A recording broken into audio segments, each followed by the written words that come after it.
Charlie, it's great to see you. I mean, I've been in Omaha, and I think I've made, prior to the last week, I probably made 2 plane flights in 2 years. I mean, once to see my sister. I mean, just free at last. You're 91? I'm 91. Good health? I couldn't be in better health. It's a little discouraging to me that my partner in business life, everything else, Charlie Munger, is 98. You're still going strong? I'm still the kid. You have a successor in place? We have a successor in place, but he's not warming up. You're not ready to go. I'm still in overtime, but I'm out there. You still tap dance to work? I tap dance to work, Charlie. I've always been happy in the work, but I've never been happier. I've got the most interesting, to me, job in the world. I've got people you wouldn't believe that support me. It takes about 4 or 5. I mean, it takes a village to a degree, but I've got 3 people sitting right down within 20 feet of me, or 30 feet. My assistant, Deb Bosonic, the fellow that handles all the trades I tell him to do in the morning, and money and billions flow in and out, and he takes care of it all. Mark Millard, and I've got the Chief Financial Officer, Mark Hamburg, who knows more than most of the finance offices and legal offices and everything else in the world. And we've all worked together for dozens of years, and we like each other, and everybody helps me. It couldn't be better. Choosing who you work with. It's everything. I mean, I write a little bit about the annual report, but the choosing what you do and who you do it with. You're gonna, if you're like me, you're gonna spend 70 years or something. My assistant hasn't worked the whole time with me, but she went to work for Berkshire when she was 17, and she still looks 17, and now she'll be with us 50 years or pretty soon, and they know me forward and backwards, and they accept my eccentricities. They help me. What would they be? But I would say this: if you take Mark Millard, I walk in the morning, or I call him first, and I tell him exactly. I've already done it for today. And I tell him exactly what I want to do, and he does it all day. And some days, a good many days, he moves billions of dollars, purchases and sales. He takes care of the whole thing. When do you make those decisions? I think all the time. I'm on the clock at Berkshire all the time. Walk me through a typical day. Well, a typical day is I get to work at I get up usually at a few minutes before 7, so I can catch it's the 7 o'clock news and network news in Omaha, and so I get up a few minutes before that, and sometimes I turn on the network news. I always turn on CNBC, and I look at what prices are doing and what's happening in Europe and what's happening in Japan, and I then about the market opens our time, 8:30. Although we're doing maybe things in Japan or Germany too, but and I call Mark at 8 with the market opening at 8:30, and I tell him exactly what to do for the day, and I probably won't change it during the day, and it's usually a percentage of something. I will say buy or sell X percent of the trading volume, and I'll give him a list of things. If there's a limit of price, I'd give him the price. And then he does it all day. And I don't need to check with him. And he sometimes does billions of dollars worth of business. He buys the treasury bills, which we, in the last couple of years, have a bunch of. We probably bought $5 billion every Monday. And I would guess that we might be the biggest buyer. And just week after week after week after week. You made your first investment when you were 11 years old? In 1942, 80 years ago, I took $114.75, every penny I'd saved, and I bought 3 shares of City Service Preferred. And City Service was a pretty well-known name now and then. In fact, in 1920, City Service, I think, was the 4th largest company in the United States in terms of number of shareholders. It was a big company, and so it had a preferred stock that was selling at 38 that had started skipping the dividends during the Depression. So it accumulated dividends on it of $60 or $70. And of course, it was par value of $100 too, and it was selling at 38. And at breakfast one morning, I follow all the stocks every day, but then I made my plunge, and I had roughly this amount of money, so I bought 3. I don't remember this precisely, but I think I told my dad in the morning, "Now, let's move, Dad." Pop, I call it. But let's move, Pop. But you felt the thrill of it then. Oh, I've been reading about it and following it. The whole market. I really had read every book in the Omaha Public Library that was on the stock market. By 11? By 11, I'll guarantee you. And some of them twice. I started out reading the ones in my dad's office, and I just loved to read. I mean, I read other things too, but I knew more when I was 11 than I know now. I mean, in terms of the actual mechanics of the stock. I mean, I don't know what happens when I put an order in now. I mean, it gets in the machinery of the way orders are executed now. I would know if I sat and worked in a trading room for a day or two, but I don't really know the mechanics as well of what happens when an order is processed today as I did when I was 11. What is it you enjoyed the most about it? Because you don't pick stocks, you pick companies. Yeah, but when I was 11, I picked stocks. I had the whole wrong idea. I was interested in watching stocks, and I thought stocks were things that went up and down, and I charted them. I read books on technical analysis. I read Edwards and McGee. I think that was the classic then. I mean, hundreds and hundreds of pages. And I read that whole thing over and over again. And I read Garfield, Drew, I read everything. And I thought the first 8 years, I thought the important thing was to predict what a stock would do and predict the stock market. And then I read Ben Graham, when I was 19 or 20. And I realized that I was doing it exactly the wrong way. But it didn't hurt that I had that background and everything. And I rejiggered my mind when I read the book, The Intelligent Investor. And from that point, I never bought another stock. I bought businesses that happened to be publicly traded. But I became an owner of a business. And I did not care whether a stock went up or down the next day or the next week or the next month or the next year. And I didn't have any idea what it would do. I didn't know what the stock market would do, but I knew businesses. I knew something. I've asked people about your genius, whatever we describe it. No, I'm a bright guy who's terribly interested in what he does. So I've spent a lifetime doing it. And I've surrounded myself with people that bring out the best in me. And you don't need to be a genius in what I do.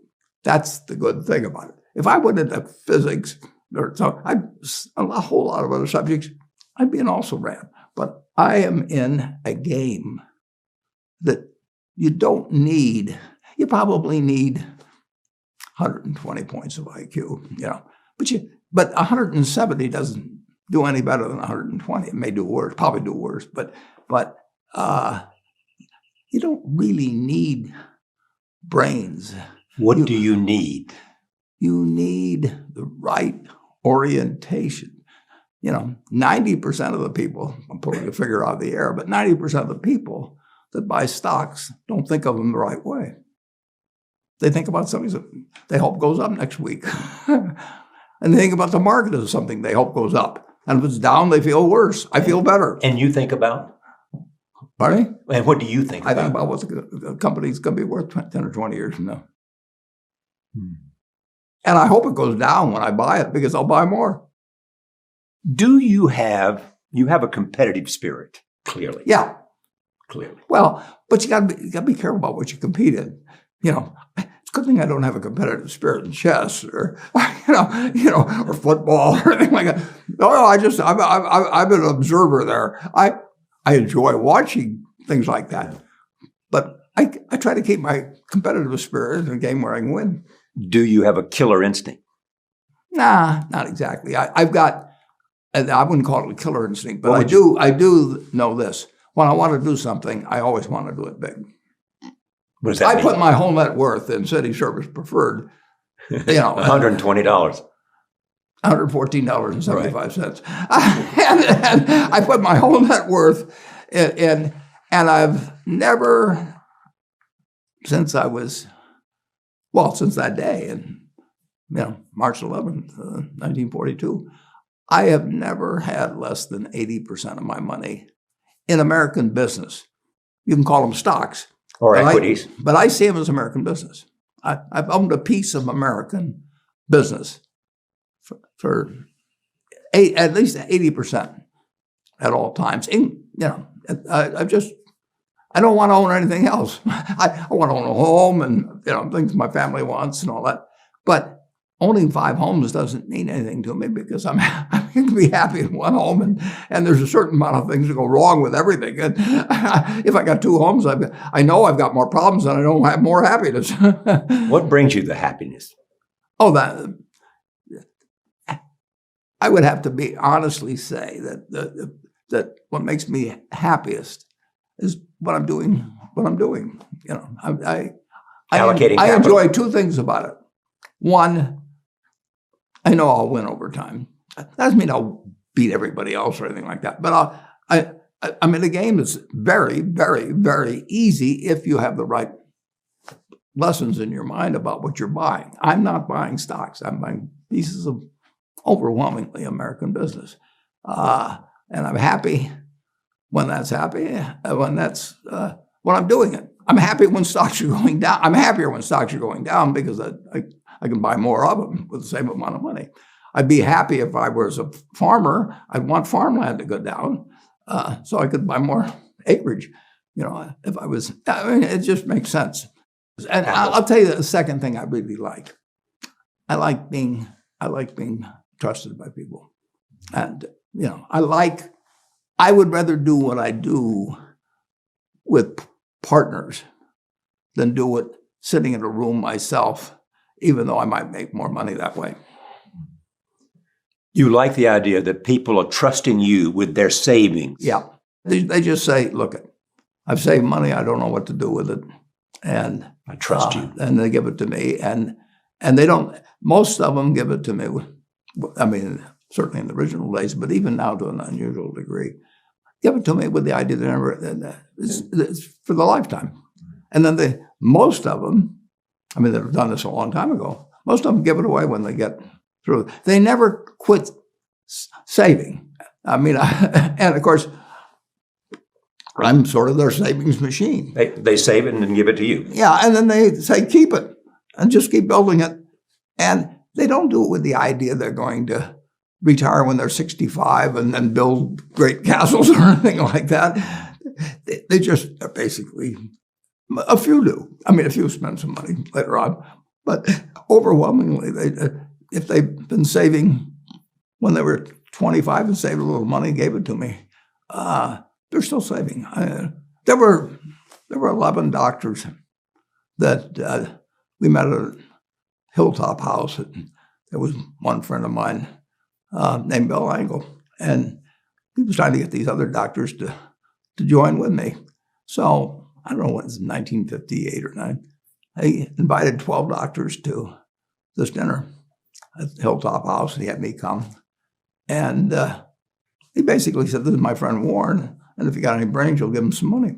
And so we spent the evening, and these guys were all probably in their low 30s. And 11 of the 12 put in $10,000 each. The 12th said to Bill, he said, well, what happens if we lose our money? And my friend Bill, never forget it, he said, well, dummy. He says, we'll form another partnership. That was the guy that didn't invest. He got reminded of this by the other 11 for the rest of his life. And those people stuck with me. And one of them died in the last year. It's a friend of mine till the end, at 101. And his name was Stan Truls. And he came from a little town, about 300 people near Omaha. And he became an ophthalmologist and a super wonderful guy in every way. I mean, he helped all his fellow doctors, and you couldn't find a guy in Stan. But 2 of the other 11, 2 of them are still alive. And the money and the amount of money, I mean, they haven't built, you know, they could have done anything. I mean, they could have lived bigger than anybody in Nebraska, but they went with the lives they liked. And so have you. Yeah. So have you. Yeah. You live in the same house you've lived in for... I've lived in the same house. I bought it in 1958. So 63 or 64 years. Quarter of the life of the country. I've lived a quarter of the life of the country in one house. And I like being 5 minutes from the office, too. I mean, just think if I'd had a 35-minute commute. I've gone to the same office now since January of 62. So it's been 60 years. And let's say I save 30 minutes every day in commute, you know, each way. Let me turn to the stockholders letter that you wrote for 2021.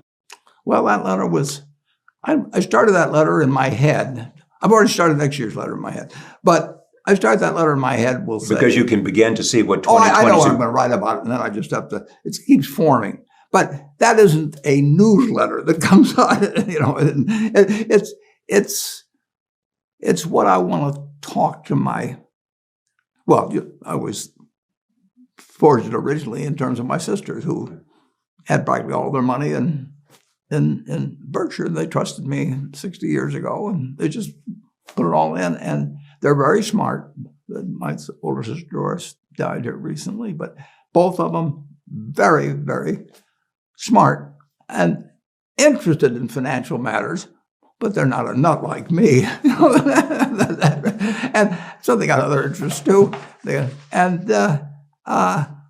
Basically, they've handed me all their money, and they don't want to hear day to day. So you tell them what's happened in the last year. Once a year, it's like I sit down with them and tell them, you know, here's what might be interesting to you. And I'm doing that all year in my mind, and I've done it, you know, I know what I'm going to talk about next year unless something changes in a dramatic way. Can you tell me what that is? No. But I can tell you this. Last night, you know, I went to Music Man, and among the people who went with me was my friend Carol Loomis. Carol is 92. She's a great journalist and a good writer. She starts editing. I send her the report, which I think is perfect always at the time. I send her the report in usually December. And she keeps sending it back. And she kind of won't let me send it out without checking to make sure that I've left out a comma someplace or so right up to the end. But so the report, although it's dated February 20th, that report basically was written. It was written in my head for a long time, but it was what I thought was finished probably in December. And then Carol tells me there's a lot of work to do. no big investments in 2021 because you didn't see anything that met your requirement. Yeah, and I wrote the report, and people can go to berkshirehathaway.com and they can see exactly what I think and have thought for 40-some years of each report. But for you to make a big investment, what do you need to know? I need to know that I think that Berkshire Hathaway is going to be worth more money someday down the road. Not tomorrow. I want it to go down if I'm buying something. And I would say this. The world has changed a lot since that report was written. But the world changed a lot in 2000, 2 years ago when the pandemic. Just think about it. Because of the pandemic. The pandemic. It's almost exactly 2 years later. An event happened 2 years ago.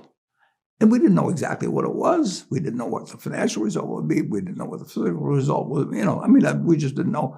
But when I wrote my report in February, I didn't know the pandemic was going to hit, a week later. And I didn't know that the American financial system was on the brink of, chaos. A few weeks later, and if somebody wants to read a great book that just came out, it's a sensational book called $1 Trillion Triage that tells on a day-by-day basis what was going on in March that, where in my opinion, Jay Powell, he matched Paul Volcker in terms of doing things that needed to be done that day, and it's a great day-by-day report. The book just came out a couple of days ago. We expect the Fed will raise the rates. Does it remind you of 1970s? Everything that happens in the investment world reminds me of something or other. I mean, every day. If it's a boring day, it reminds me of something. I mean, but I don't think that way. All I'm trying to do is buy businesses. Let's pretend there is no stock market. Let's say I had to buy these privately, like you buy a farm privately, like you buy an apartment house privately. They're investments. So you're looking to say, what can I do with money I've saved to put it away so I feel good about getting it back later under any circumstances, but not necessarily on a given moment. But if I have a farm, it's going to take me a while. But people would be so much better if they actually didn't have a stock market in terms of buying businesses. But, you made two huge investments recently. One is Activision. No, we have two fellows in the office that each, they manage a total of about $30 billion between them, Ted Weschler and Todd Combs. Two people you chose. They've been with us for about 10 years each. They have total authority over the money they invest. They're just as independent in buying things as I am. I mean, if they decide to buy something in a country I've never heard of in the stock, I mean, they don't ask me. I mean, they don't. But are you saying that maybe they were decided to? Well, I've actually investment in Activision. I've actually said that one of those.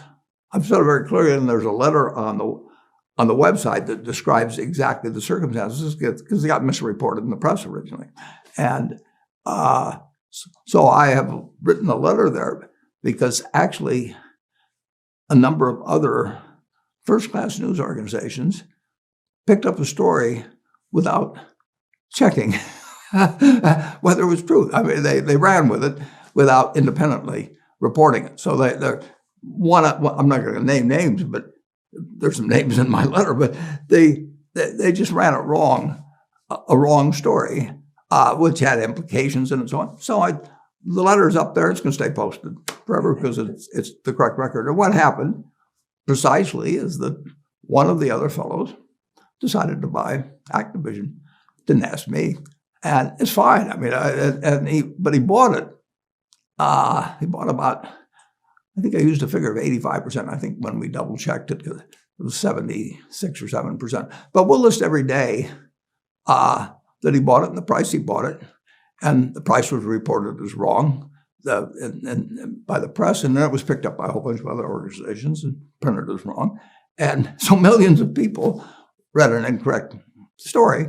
And so we put up the correct facts. And we'll have at the annual meeting. I think I'll have a slide if anybody asks me for it. It'll show every day's purchases and the exact price. And that was done by one of the fellows in the office.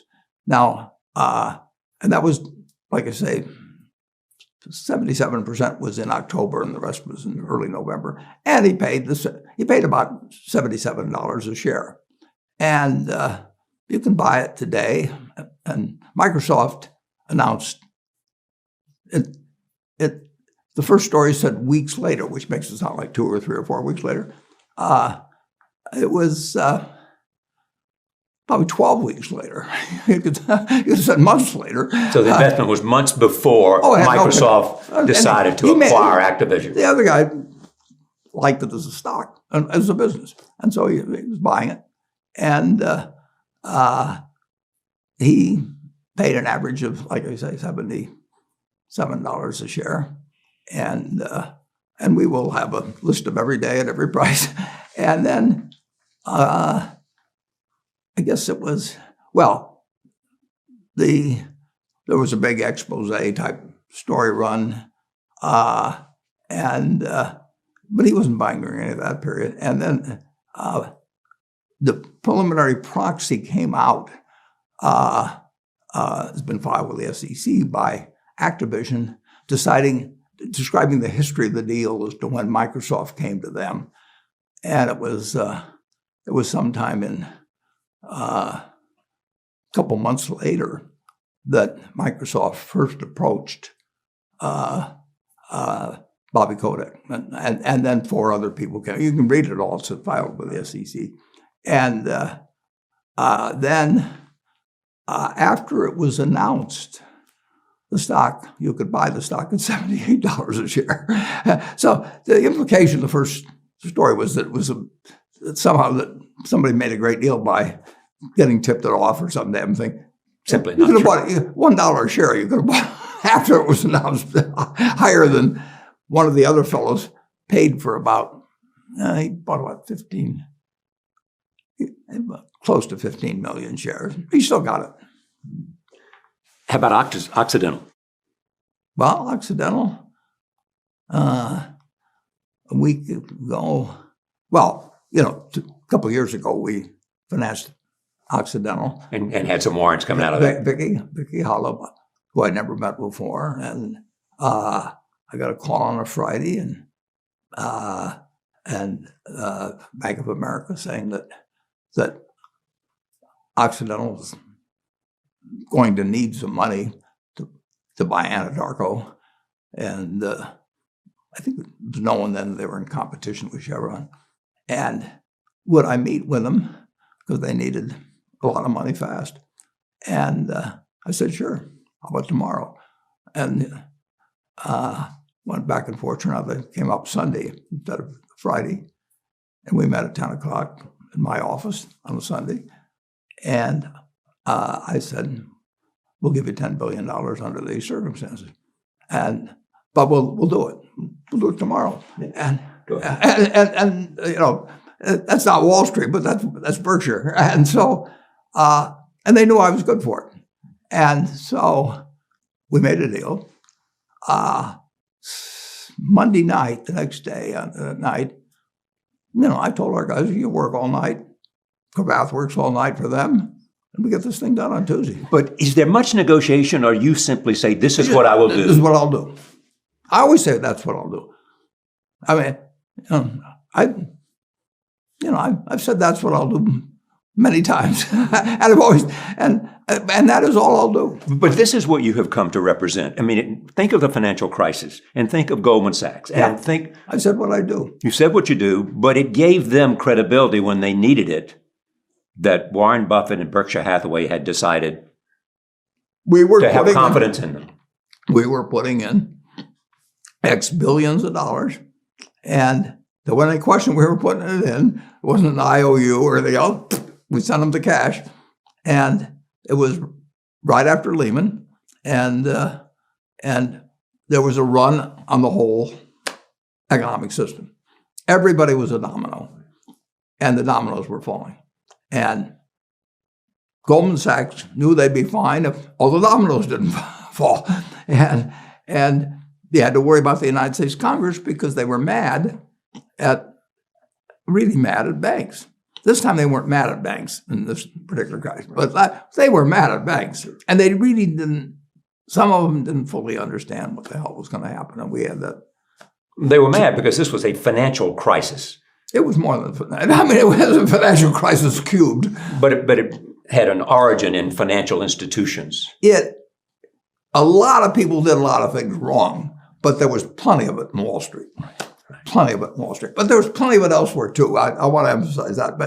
But Wall Street made a lot of money out of doing a lot of things that contributed to the crisis. Here's my point. Berkshire and Warren Buffett emerged to a point where your reputation and your credibility and our money and your money. The money was important, but it was a determining factor. They wanted the money. Yeah. But they also wanted credibility. They had to have instant credibility. And that's what you gave they had to have somebody who counted besides people whose position it was to lie. And how did you build that? Which is an essential part of who you are and Berkshire Hathaway is. Well, I started on March 11, 1942. As we talked. And I had a father that was the right father. Yeah. And I was lucky. I think you may have heard this. Lenin once said, there are decades when nothing happens, and then there are weeks when decades happen. That's very well put. And when you're buying businesses, don't call them stocks.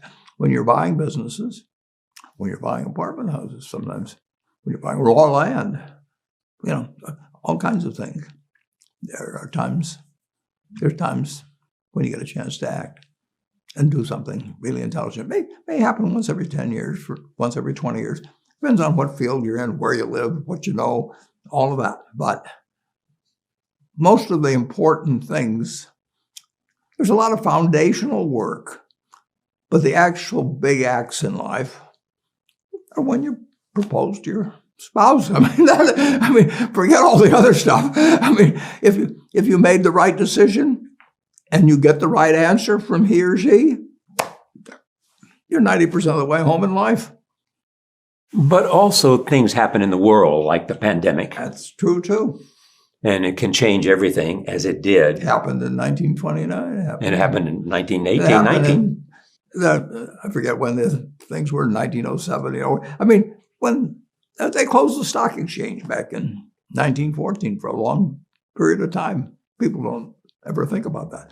9/11, they closed the stock exchange for a few days. And I mean, there are big events in this world.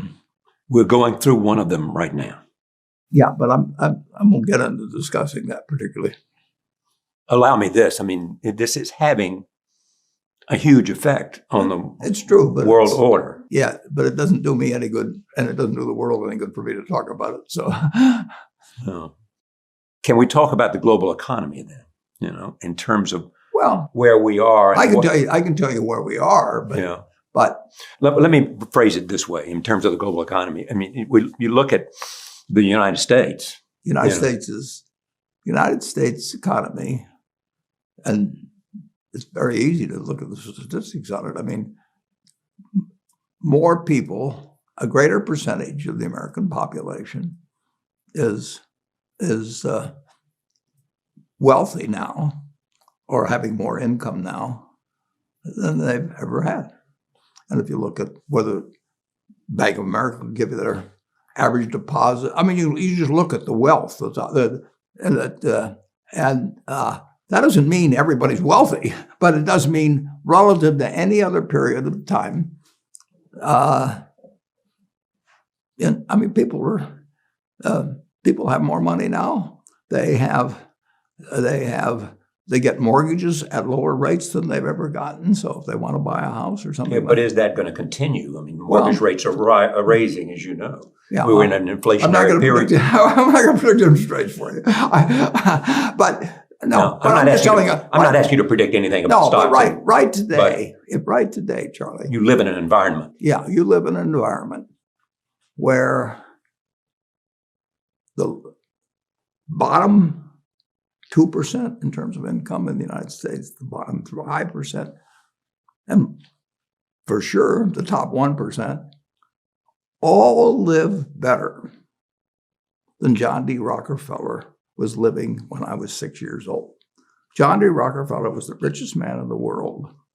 And today, you can get better medicine, better education, better entertainment, better transportation. You can do everything better than he could. You can, it's astounding. That's in my lifetime that if you wanted to watch a football game, he still had to go there. and I can sit there with this big screen and they keep showing me the replay, so that explaining to me what happened and everything. And maybe everybody doesn't have a screen as big as mine, but damn near everybody has a screen or an iPhone or a computer or access to one. And they have access. I mean, when I was born, the dentist didn't use Novocaine. When I went so there has been progress, obviously. In medicine. And nowhere more than in the United States. Well, relative to the base, maybe more than, but there's no country that's done what our country's done. If you go back 3 of my lifetimes, you're looking, you've been to Colonial. You're 91, so. 3 lifetimes, you are looking at less than 1% of the world's population, closer to half of 1%. Half of 1% of the people in the world are sitting in this land. They don't work harder than people in all the rest of the world. In terms of hours of unpleasant labor, everybody's got hours of unpleasant labor in those days practically. They don't come laden with gold and, they are half of 1%. And they work the same hours, they got the same IQs. They may be a little self-selected in terms of enterprise, in terms of going across oceans and things. And fast forward a couple of lifetimes, and they've got 20% plus of all the bounty in the world. That is something that has worked like nothing. Just imagine that. If you'd gone to anybody, the Constitutional Congress in 1789, if you go to any one of the representatives there, and you said, I want to tell you what this place is going to look like, in 3 more of your lifetimes, your great-great-grandchildren, are going to be flying in the skies. They're going to be watching sports all over the world. They're going to be entertained. Their medicine. They'd have held you off to a lunatic society. But at the same time, as you know, and you hear this all the time, 845 billionaires in America. Yeah. And they have more wealth than the bottom 60%. That's true. And that's up to government. Government has a proper place in the capitalism, believe me. And government's the rule-maker.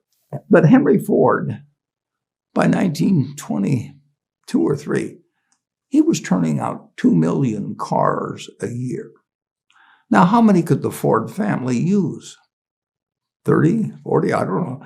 So 2 million people are getting the benefit of what he's doing. And he's getting 30,000, he's getting 50 cars, and he's getting a whole bunch of little claim checks. Just think of it. Everything, when Thomas Edison did all the things he did, he made some money.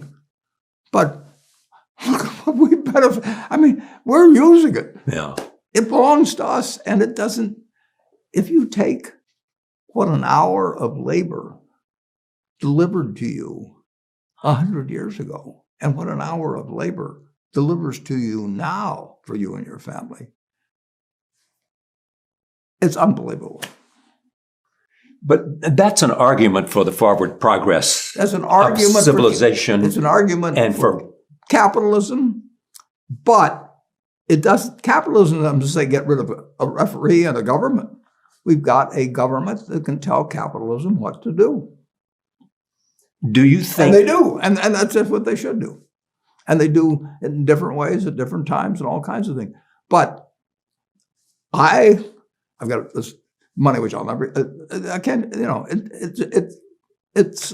But it has value to somebody. I mean, it's claim checks on future output. That was it. And the claim checks belong to me. So if I want to buy 50 super yachts, I can do it. But what does it mean to me? It can buy more things for other people that are useful to them. And I have everything I want in life, everything. So it's not evil, but the federal government is the boss in the end. And they shouldn't screw up capitalism, and capitalism shouldn't screw up the federal government. It's very simple. But does capitalism need to be reformed itself? As you know, it's evolving, always. We started in 1789. We had business, and it's gotten far, far, far, unbelievably more productive for people. And the only thing it can do with what it produces is give it to other people. It isn't like the 50 richest guys in the country can say, I'm just going to eat everything. They're turning out products, that iPhone that I have, which I'm probably the least capable guy in the world of working with it, but it makes life better. It is the reason that Apple is the richest company in the world. Yeah, and you've had Tim Cook on before, and you can hear as a company that a guy invents something, and all kinds of other smart people do the same thing. Apple, I think, sells less than 25% of the smartphones in the world. I know a guy that produces as many as Apple does. But Apple has produced the one that's the most useful to people. It's an aspirational product. Somebody, a lot of people have made cars, but you got a few survivors that made the ones that people like the best. And, we would be selling 16 or 17 million cars a year in this country if we had 50 producers, or whether we got 3. We never used to have. But here is an interesting fact, as you know. Tesla has more market value than all the other automobile companies combined. Yeah, Elon Musk. What does that say? That shows what America produces. Elon Musk? Elon didn't. He's taking on General Motors and Ford and Toyota and all these people who've got all this stuff, and he's got an idea. And he's winning. That's America. You can't dream it up. It's astounding. Now, you still need a referee. Yeah. That's the government. Yeah, sure. And you need a judicial system, and but that comes with government. And we've got the best, so far, we've got the best system. We've got a better system than we used to have, and we'll have a better system 50 years from now. Why are you so sure? Well, I've seen 91 years of it. I've never seen a period where I didn't believe that. And I haven't read that it will get better. Of course. In every aspect of it. Not every aspect. We can go backwards in some. No, it's not. But it's unbelievable what has happened. Just think of it. We've had a civil war. We've had a Great Depression. We've had all these things. Pandemics. We've had, and we'll continue to. We'll have, I'll guarantee you, we'll have something, next year and the year after and the year after. But in a herky-jerky but dramatic manner, business moves forward, government moves forward, more important, people move forward. The thing that you fear the most, and you have said this, is nuclear war. Yep. I think it was Einstein, maybe it was Bertrand Russell, this one, but he says this changes everything in the world except the way men think.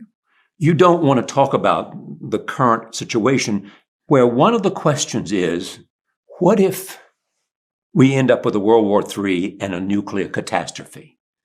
Is the reason you don't want to talk to me about it because you don't want to be quoted and people... I don't want to talk about it, but I've talked about nuclear catastrophes in the past. And the truth is that, well, it was Einstein that said, I know not what the weapons of World War III will be, but World War IV will be fought with sticks and stones. And that says it all. We've got the power,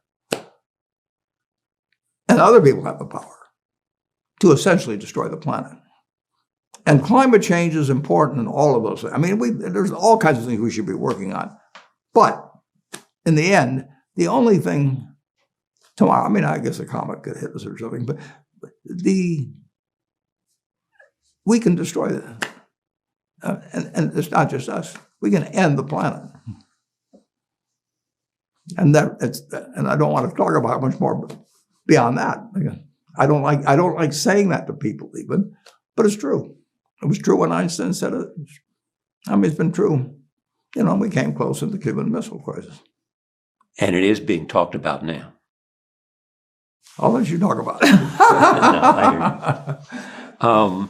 But let me, before we leave capitalism, in a sense, do you see any changes that businesses ought to do because, there is, on part of Larry Fink and others. There's always things going on. And where does Warren Buffett come down on that argument? I will be talking about a lot of things on April 30th at our annual meeting. And that's when I'm talking to all of our shareholders at the same time. And the people who've trusted you to manage their money. There'll be 40,000 in attendance, and it'll be taken around the world. And that's when I can talk to all, if they want to listen in, every one of my partners can hear at the same time on a Saturday. So the stock market's not open until Monday. And so they can digest it, or they can watch replays or anything else, because they can watch it on, CNBC will be sending it all over the world. Watching is not like being there. No, well, it isn't for a lot of people. Yeah. But we're going to have, in my view, if it were held today, well, who knows what April 30th brings, but we will have, I think, from everything I hear, we're going to have the largest group come to law, I think, ever, and I sure hope so. Do I hear you, and you can tell me I'm wrong here, that all those things that I might want to hear and your partners might want to hear and everybody wants to hear, A, because you're a student of history, B, because you have written about the evolution of history in annual letters as well as in answering questions at annual meetings. But on the questions of war and peace, on the questions of New World Order, on the questions of sanctions, on the questions of inflation, all those things that I'm enormously curious about, you're holding back talking to them until you choose the venue that you want to be. And there may be there may be a lot of things I don't feel I should talk about at that time too, but that is going to be a very, very important meeting. And I get that time to take all these people who trusted me with their money, trust me with their future, and I talk to them at the same time. And they can ask questions that they can be impertinent. They can do anything they want with us. And I love it. And Charlie loves it. But you understand my curiosity. Oh, of course. But do I understand this is an important moment? This is a moment to speak to, and we're in a crucial time. Yeah. But we've been in lots of crucial times. We were in a crucial. At 9/11, did we think we were in a crucial time? Sure. The world changed in 5. And I didn't know how it had changed. The President of the United States didn't know how it changed. Nobody knew what the hell was going to happen. I want to know how Warren has changed from decade to decade to decade. Do you have a sense of that? I've gotten dumber, but I've gotten wiser. Okay, that's a nice phrase. But what does it mean? It means that I can't add a group of numbers remotely as fast as I used to be able to. I can't remember sometimes when I walk upstairs while I'm walking up the stairs, I'm thinking about something else. So by the time I get to the top of the stairs, I don't remember why the hell I walked upstairs. It means I forget names so easily. It means that I can't read as fast as I used to read. I am a decaying machine that still feels wonderful. But I can't hear as well. I can't see as well. My balance is as good, but it doesn't interfere with my happiness, my work, anything. Especially your work. Well, I mean, clearly your happiness, but it doesn't, you're saying, notwithstanding. It doesn't interfere with anything. That ages. I can get on a plane, go anyplace. I can do anything as long as you don't ask me to dance. Or juggle or even remember, who did I meet yesterday? But in terms of doing the job that you do, allocating capital. I can actually do that as well as ever. As ever. Yeah, that sounds obvious. But better than that, do you do it today better than you did it 20 years ago? Yeah, I've got a different set of opportunities. And that gives you obviously, well, Berkshire is much bigger and than it's ever been, and therefore that defines the choices. The size restricts the kind of things that can have an important effect on what I can do for the people who leave the money with me. So I can't earn the returns on capital with 500, billion or 600, whatever it may be to work with. Like if I do something brilliant, don't count on it, with $5 billion, it's 1% of my net worth. I mean, 1% of the net worth of the people I'm working with. And 1% doesn't move much, So I have to think about big things. And they're limited. I mean, I made money in an entirely different way when I was working with originally $10,000, $9,800 to be exact. And when I started working with other people's money, it was $105,000. And May 5th of 1956, I had $105,100 put into that partnership. And Berkshire is the outgrowth of that. I went to the house that I was renting it for $175 a month the other day. I just come back from New York, and there's a little room. I would say it's about 5 feet by 8 feet, and I'd written on the door because I knew the people that owned it earlier. This is where it all started, May 5th, 1956. And I worked out of that little room for 2 years and moved to the house. And then I got another little room. I worked there for 4 years. And everything I did could double our net worth. That doesn't mean that I could find them all. But I mean, there were thousands of possibilities, and I wanted to know every one of them. And there are not thousands of possibilities now. Can't possibly be. No, there aren't thousands of possibilities. Not many whales out there. Not enough, but there's some. Is that a moment of great exultation when you realize that's a whale? Sure. I see something. Yeah, well, I mean, if you're looking for whales for months, it's got to be, you got to get some kind of thrill out of it when you find one. Let me talk about something that didn't work. You and Jamie Dimon and Jeff Bezos came together. Healthcare is a huge part of our economy. Yep. And here we saw 3 really smart people representing 3 enormous institutions. We had all the money in the world. All the money in the world. And we trusted each other. Yes. Totally. And it failed. Which was well justified. So I mean, we had as good a combination as you could have in terms of resources, flexibility, mutual interests, everything. And what was the intent? The intent was Well, we had several intents, but I mean, we had an intent and we had a hope, and we knew the hope was nothing. I mean, we didn't know whether it was 50 to 1 against it or 100 to 1 against it, but what was the downside? The problem was so big, it was worth trying. Yeah, and what was the downside to us? Nothing. Right. Zero. Maybe we looked like we couldn't solve it, which is true, but that's okay. Why couldn't you solve it? Oh, it's three. It's as big as federal government receipts. I mean, it employs more people, and it's not a terrible system. I mean, it's so much better than it was 20 years ago and 50 years ago and 100 years ago. So, I mean, we've got a wonderful medical system. But we're fighting over it all the time. Well, I mean, anytime you get a big pie in this country, people fight over it. But I mean, as you know, until Obama did what he did, Yeah, well, I think Clinton failed, and then Obama. No, I think what Obama did was good. I think it was a real important progress for the American people.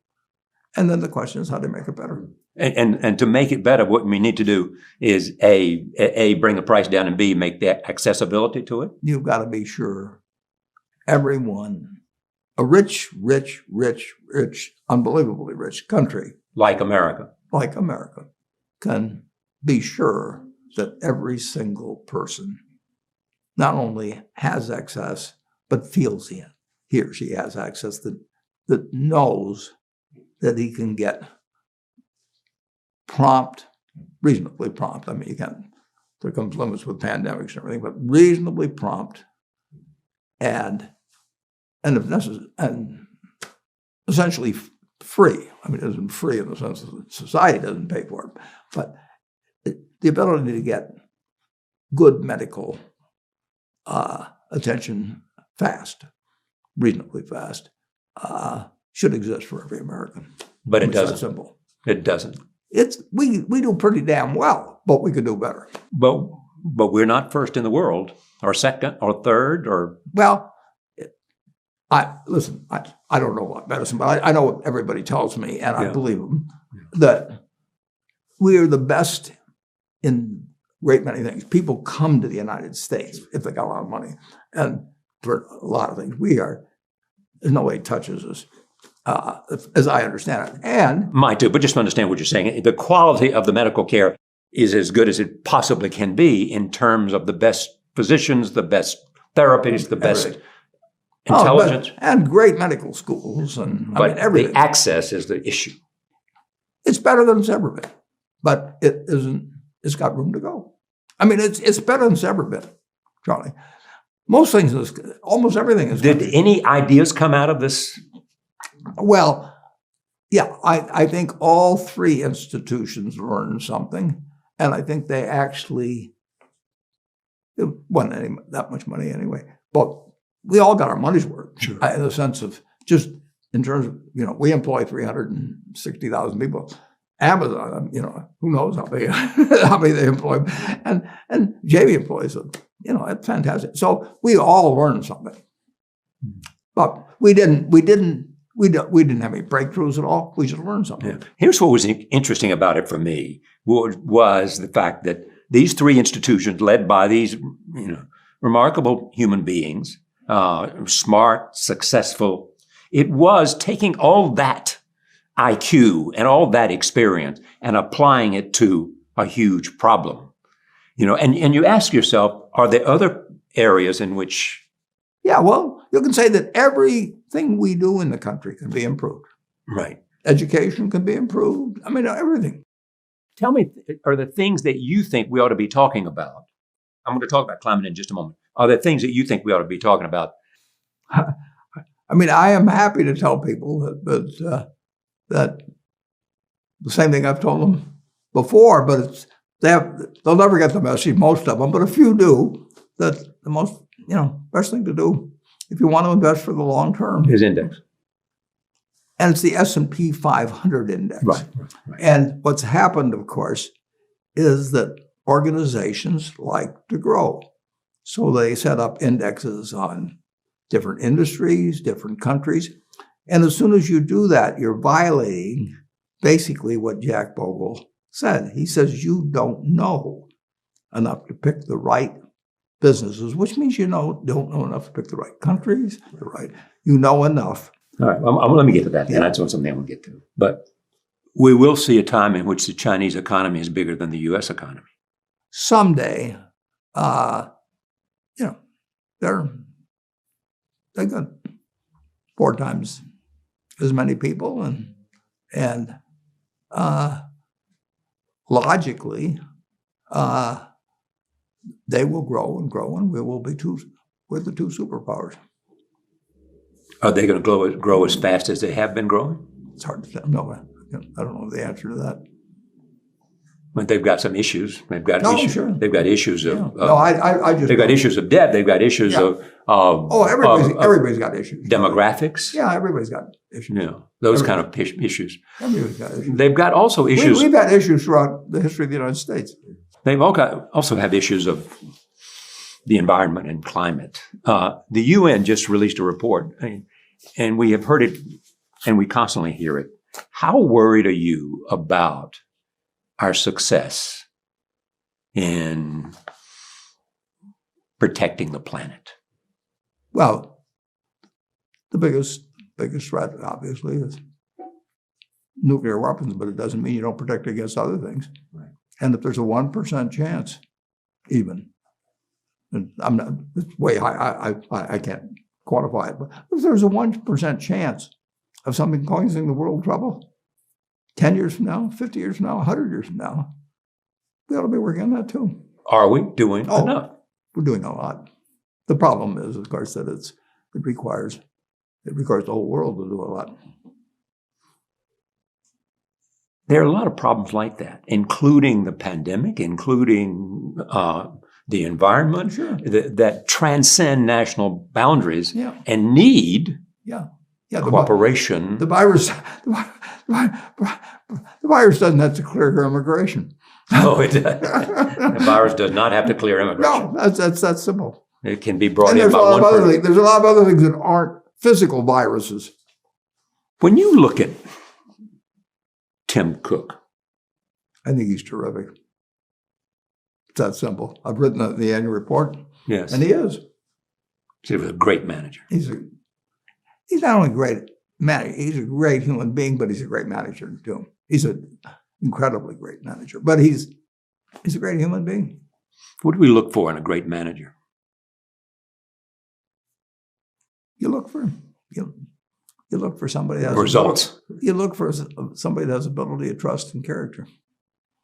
Ability, trust, character. Yeah, somebody you can trust. Same thing you want in a spouse. Charlie always says you want to marry somebody better than you are. He says in my case that leaves the whole world practically. But it's the truth. I mean, you always want to be around people who are better than you are. They pull you in the right direction. What's the chemistry? What's the nature of the relationship between you and Charlie? It's a long relationship. We met in May of 1959. His father died.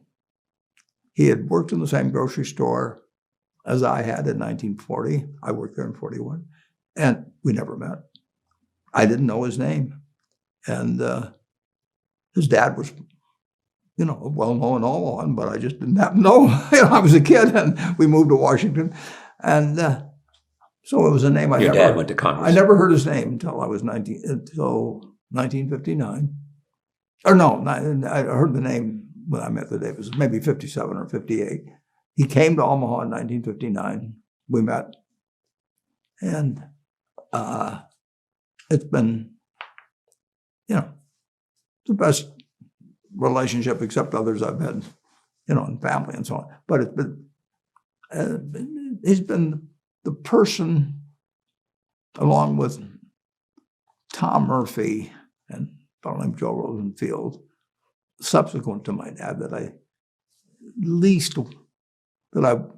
didn't want to disappoint. Good to have somebody in your life you don't want to disappoint. It's enormously important. Makes you a better person. Do you disagree on a lot of things, or? Well, we've never argued. We've never had an argument. People say, "Well, that's impossible." I'm telling you, we've never had an argument. But you could say, "I believe this," and he says, "I believe this." You just don't argue about it. Yeah, but we don't even have to say it hardly. We may know where that I would say this or that. Why bring it up? He, I think, has expressed some concern about index funds. I support everything Charlie says, but I don't agree with it. I don't mean on that. I mean, it doesn't mean I agree with him on everything, and he doesn't agree with me on everything. And we've never had a problem with that since '59. Jeff Bezos. Yeah.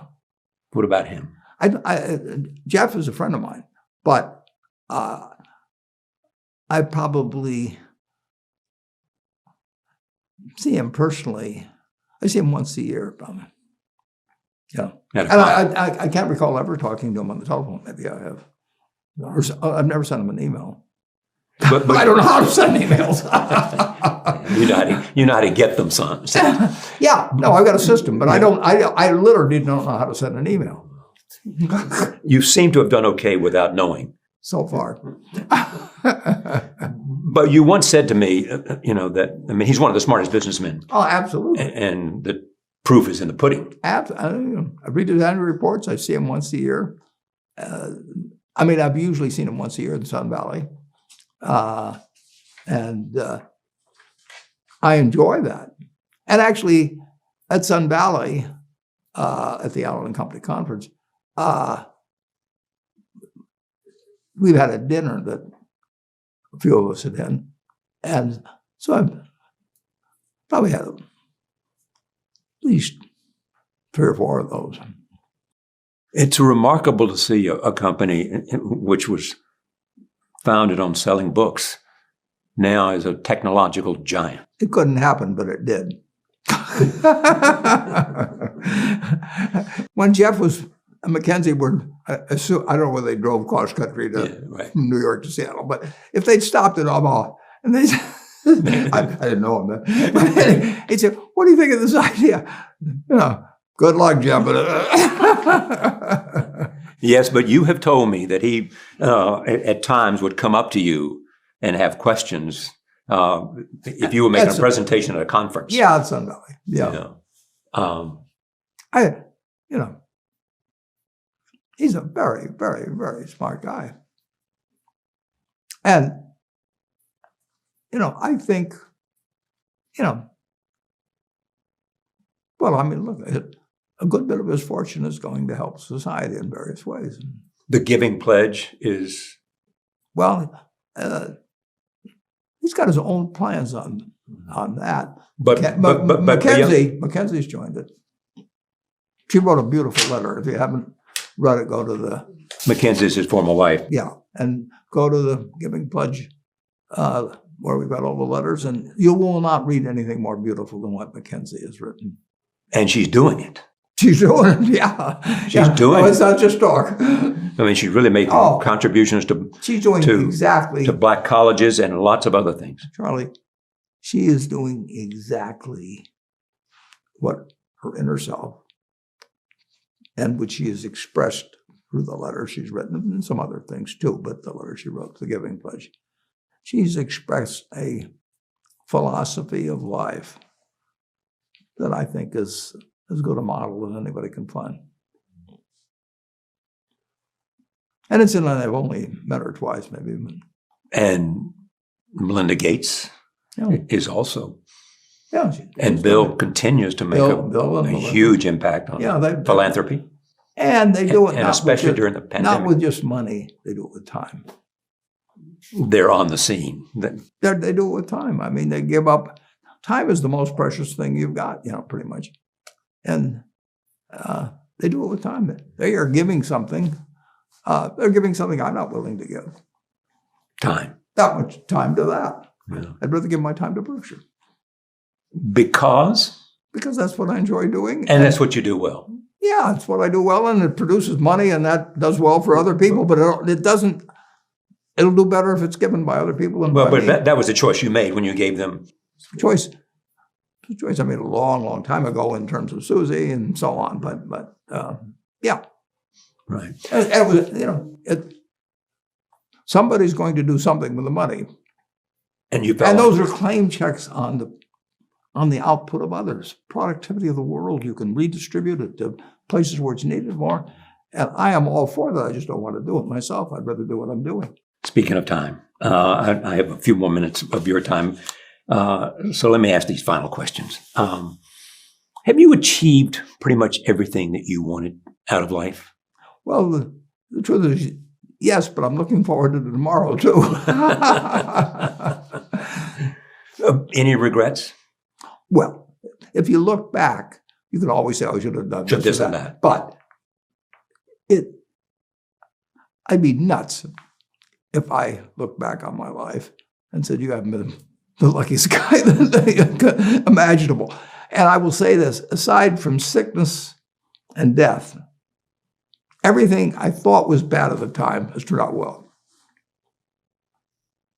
And when you say you've been the luckiest guy, I assume that means community and family, but it also means, in your case, as you have said often, the country that you live in. Oh, totally. Charlie, if I'd been born any place but the United States, my life would have been totally different. And incidentally, it helped to have a parent. I had to. But the United States is essential. It's given me everything. And your dad was the man you most admired. Yep. Why was that? Well, I never saw him do anything in his life that he didn't believe in. It turned out I didn't agree with him on things later on. I mean, I accepted this. Sure. I mean, when we sat around the dinner table in the 1930s, I mean, my dad was the most anti-Roosevelt person you can imagine. So you almost had to say something bad about Roosevelt to get dessert, or something. but I mean, my sisters and I grew up with that. But that's okay. Yeah. He didn't. Anything I did, he supported, as long as I was behaving okay. And even when I didn't behave okay, he never gave up. It came out this week that you are one of the 5 richest people in the world. On that list was ahead of you was Bill Gates, Elon Musk, Jeff Bezos, and the man from France, Arnaud. What does that mean to you? It means I can direct the way a whole lot of money goes just back to society. But what really means something to me is the record of Berkshire. That's what I've done. The money flows out of it, but I paint the painting. The world can bid on it at an auction. But that is fun. And it's been fun. It's been way more fun doing it with Charlie as my partner than it would have been alone. I mean, it's incomparable. So the legacy is Berkshire Hathaway. Oh, sure. And it's my friends. And that is a perfect segue to my last question. If you were giving one last lecture, what would you want to say? Oh, I'd probably talk about what's been important to me in life and how they should decide what's important to them in life. And so what's been important to you in life? Well, it's all been, whatever it is, I've done it. I've got a family I feel terrific about. I got a business, and I've got millions of people who have trusted me. Thank you. Mm-hmm. It's a pleasure to have you. Thanks, Joe. It's always fun.